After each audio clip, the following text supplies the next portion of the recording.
দেখো বন্ধুরা, আজকে দুপুরবেলা আমার কর্তা কী কী বাজার নিয়ে এসেছে আর আমি কী কী রান্না করলাম সেগুলোই তোমাদের সঙ্গে শেয়ার করতে চলে এলাম। তো হ্যালো বন্ধুরা, আবারও একটা ছোট্ট মিনি ব্লগ নিয়ে চলে এলাম তোমাদের জন্য, একটু ভিডিওটা দেখে নিও।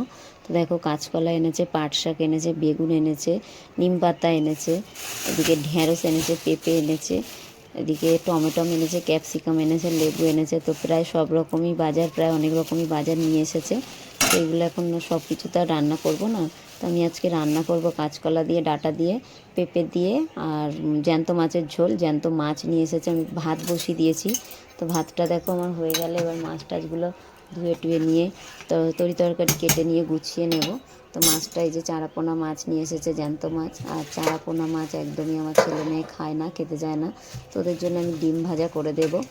আর ওরা নিম বেগুনও খেতে পছন্দ করে না, ওদের ডাল সিদ্ধ আছে, একটু আলু ভাজা করে দেবো, ওদের খাওয়া হয়ে যাবে ছেলে মেয়ের। এই যে আলু ভাজা কেটে নিয়েছি, ছেলে মেয়ের জন্য আলু ভাজা বসিয়ে দিয়েছি।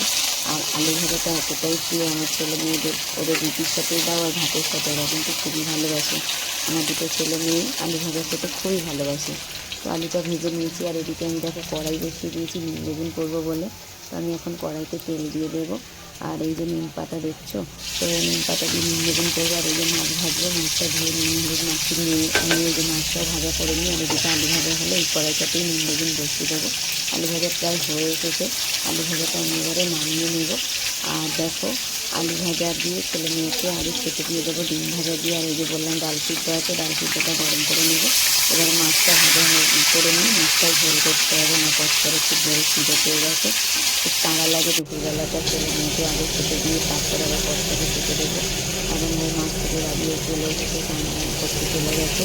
এই গ্লাসে মাছের মাথাটা আমি ভাত দিয়ে এদিকে ডিম ভাজা করে নিচ্ছি ছেলে মেয়ের জন্য। ডিম ভাজাটা দিতে হবে ছেলে মেয়েকে। আর এদিকে এই কড়াইতে আমি নুন বেগুন বসিয়ে দিয়েছি। আর নুন বেগুনটা তো খুব খেতে আমিও ভালোবাসি, আমার কর্তাও ভালোবাসি, কিন্তু ছেলে মেয়ে একদম খেতে দেয় না তেতো খেতে। তাহলে নুন বেগুনটা হয়ে এসেছে আমার। আর নুন বেগুনটা নামিয়ে নিয়ে পাঁচটার সাথে কড়াইটাকে একটু ধুয়ে নিয়ে নুন বেগুনটা এবার আমি নামিয়ে নেবো। নুন বেগুনটা দেখো একটু লালচে লালচে হয়ে গেছে, আমি নামিয়ে নেবো। যে পাঁচ শাক ধুয়ে রেখেছি, এবার পাঁচ শাক ভাজা করবো। আর পাঁচ শাক ভাজা করার পরেই মাছের ঝোলটা করবো। আর এবার দেখো, কালো জিরে, শুকনো লঙ্কা, রসুন আমি ফোড়নে দিয়ে দিয়েছি পাঁচ শাকের জন্য। পাঁচ শাকটা আগে ভালো করে ধুয়ে রেখেছিলাম। অনেকে একটু ভাপিয়ে নেয়, আমি ভাপিয়ে নিই না, আমি কাঁচাই ভালো করে ধুয়ে নিয়ে তেলের ওপরে দিয়ে দিই। তোমার ম্যানুয়ালে ভাতটা কম হয়, কারণ ওই পাঁচ শাক তো একটু ওরকম লাগে বলে খেতে চায় না আমার কর্তা। তো আমি ওটাই সিদ্ধ করে নিয়ে নিই। এই যে আমি এদিকে দেখো মাছের ঝোলও করছি, বসিয়ে দিয়েছি ডাঁটা টাটা দিয়ে। আর এই যে মাছের ঝোল বসিয়ে দিয়েছি, এবারে সবাইকে ভাত বেড়ে বেড়ে খেতে দেবো। তো শুভ দুপুর বন্ধুরা, এখন তো দুপুর নয়, এখন বিকেল। ভিডিওটা আমার তোলা ছিল দুপুরবেলা, আর এখন তো বিকেল।